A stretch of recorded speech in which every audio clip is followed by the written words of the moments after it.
travailleurs de la CNO. Cheba, bonsoir. Bonsoir, Pape Abdoulaye. Je vous remercie de cette invitation.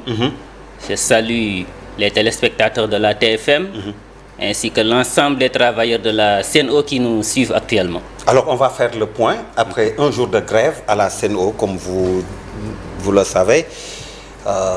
À l'origine déjà de ce mouvement d'humeur, mais surtout il y a eu des ponctions de salaire qui ont exacerbé la situation, des accusations de sabotage chez certains travailleurs par l'employeur. Alors faites-nous le point.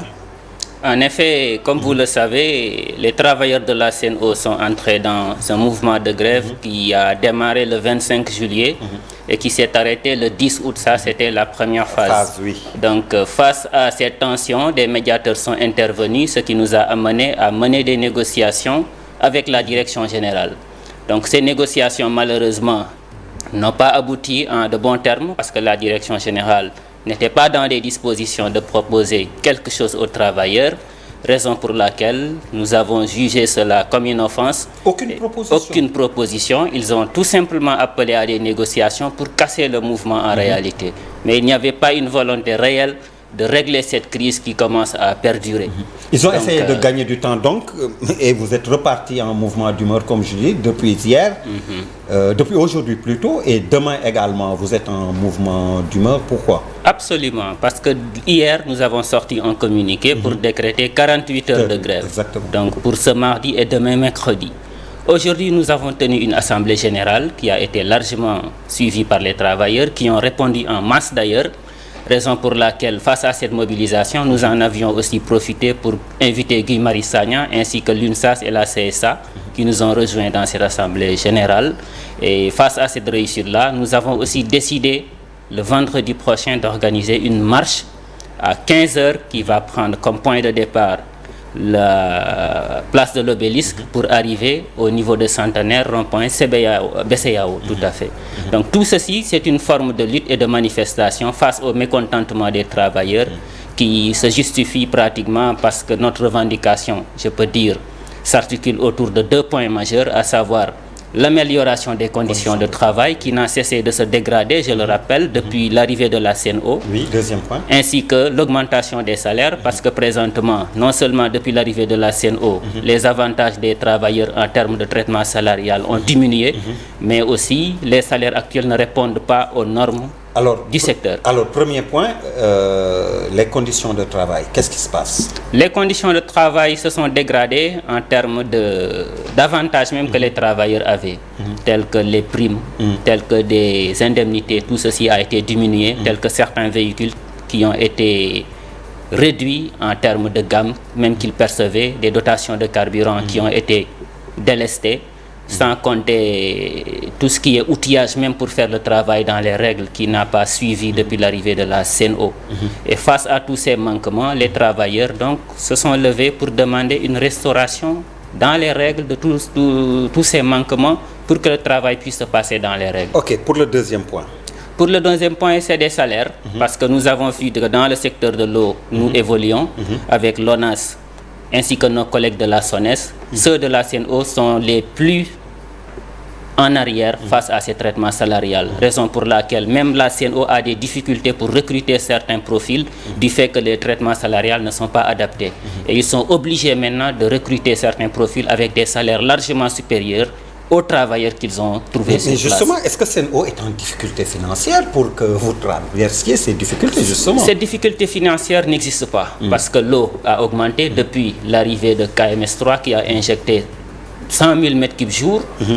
Le chiffre d'affaires augmente, les factures des clients augmentent, les caisses de l'entreprise sont renflouées. La SONES perçoit ses parts qui ont augmenté, il y a une bonne santé financière. La SONES a une bonne, l'ONAS a une bonne santé financière, ils perçoivent plus de redevances. Le groupe Suez gagne beaucoup plus d'argent par l'entremise des experts qu'ils nous envoient ici, qu'ils nous facturent, par l'entremise des management fees qu'ils facturent aussi à plusieurs milliards, et par l'entremise des matériels et logiciels que Suez vend à CNO, qu'ils gagnent donc plusieurs milliards. Donc pratiquement tous les acteurs du secteur se sucrent sur ce chiffre d'affaires, sauf les travailleurs de la CNO qui sont les principaux acteurs de la production de cette richesse. Donc cette injustice criarde et majeure C'est en cela que nous disons que ça suffit. Il faut que les travailleurs y voient leur compte au même titre que leurs homologues du secteur. Et justement, vous parlez de recrutement de missionnaires ou d'expatriés payés largement au-dessus de ce qui devrait être. Pas au-dessus de ce qui devrait être, c'est peut-être ce qu'ils ont négocié dans le contrat d'affermage. Tout ce que j'essaie de dire, c'est que ça pèse lourd sur la trésorerie de l'entreprise. Les missionnaires, hein, les expatriés. Tout ce qui est expatrié, les 7 expatriés qui sont là actuellement à la Il y en a CNO, de permanents, de temporaires. les permanents comment ça sont se passe? des expatriés, Oui. ils sont au nombre de 7, ils sont permanents. Et les missionnaires qui sont là en assistance technique, c'est ceux-là qui viennent en intermittence. Ok. Une semaine, 2 semaines pour quelques jours et qui sont tout ce monde-là est facturé à plusieurs milliards dans l'année. Et c'est la caisse de l'entreprise qui le supporte et c'est le groupe Suez qui récolte les dividendes. Pendant ce temps, les travailleurs de la CNO qui sont à l'origine de la production de cette richesse, en étant dans le front, matin, midi, soir, dans l'eau, dans la boue, dans la forêt, dans la brousse, pour produire cette richesse, ceux-là sont délaissés et ne se retrouvent pas dans la gestion de cette boîte. Présentement, la CNO prétexte de toutes ces charges-là pour annoncer à chaque année qu'il y a des pertes. En 2020, Mais ils ont justement, annoncé quand des il pertes. parle de pertes, vous parlez de fuite de capitaux. C'est une forme de fuite. De Tout capital. cet argent-là qu'ils captent, qui leur profite, nous, on ne le voit pas. Et si en faisant de sorte que l'entreprise supporte des charges très lourdes pour se retrouver avec des pertes sur l'exercice annuel, on se dit que c'est fait à dessein. Il devrait faire de sorte que l'entreprise ne supporte pas toute cette charge lourde que je viens de citer. Et partant de cela, s'il déclare qu'il y a des pertes, nous pourrions le comprendre. Mais une perte qui ne profite qu'au groupe Suez et dans une certaine mesure aussi à la SONES, à l'ONAS, à l'État, qui ont vu beaucoup d'argent passer dans leur compte avec l'augmentation du chiffre d'affaires de l'entreprise, il est vraiment temps que les travailleurs de la CNO qui sont producteurs de cette richesse puissent se retrouver dans cette gestion-là. Alors, parlons très rapidement du prix de l'eau. Vous l'avez dit, il y a augmentation, les factures. Les Sénégalais se plaignent. Comment ça s'explique là également? Et qu'en corrélation, vous n'avez pas, on n'a pas accédé à vos demandes, à vos revendications. Depuis 2020, avec le contrat d'affermage qui a été attribué au groupe Suez, l'État a clairement dit qu'ils n'ont pas augmenté le prix de l'eau, qui est structuré comme suit, à savoir 202 francs par mètre cube pour les factures, pour les consommations qui sont inférieures à 20 mètres cubes. Oui, sur les 2 mois. Le mètre cube, c'est combien de litres pour que les gens puissent avoir 1000 litres. 1000 litres pour 200 francs. 202 francs 202 pour les francs, oui. consommations sociales qui sont en deçà de 20 mètres cubes pour les 2 mois. La deuxième tranche qui est facturée à 697 francs pour les consommations qui sont entre 20 mètres cubes et 40 mètres cubes. Pour la troisième tranche, c'est-à-dire ceux qui ont une consommation supérieure à 40 mètres cubes, qui payent 878 francs le mètre cube. Donc, toute cette structuration de prix n'a pas changé. Et malheureusement, on constate que les factures d'un client ont augmenté à un niveau difficilement explicable.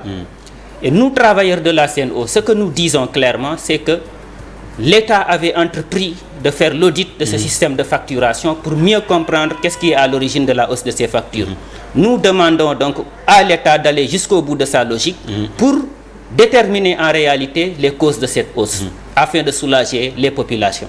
Parlons également de la qualité et de la distribution de l'eau. Ça s'est amélioré avec KMS3? KMS3 a apporté 100 000 mètres cubes d'eau par jour dans le réseau. Mais on note fréquemment des coupures dues à des pannes, réparations et autres. C'est des opérations de maintenance parce que le système, comme vous le savez, est un peu vulnérable parce que Dakar dépend en grande partie du système de lac de Guerre, ce que nous appelons ALG, adduction du lac de Guerre. Les usines de Nit et de Kermamarsar qui alimentent en grande partie Dakar. S'il y a des opérations de maintenance à faire à ce niveau-là, il est clair que ces usines seront à l'arrêt ou en ralentissement pour permettre de faire ces opérations de maintenance. Et c'est durant cette période fréquemment qu'on rencontre des manques d'eau ici à Dakar. Mais là, vous pouvez nous assurer et rassurer que la distribution ne va pas connaître de perturbations avec la grève? Absolument. Depuis le début de la grève, le 25 juillet, on n'a pas connu une perturbation de la distribution. Parce que les travailleurs de la CNO ne sont pas en guerre contre la population. Nous sommes suffisamment responsables pour ne pas assoiffer nos concitoyens.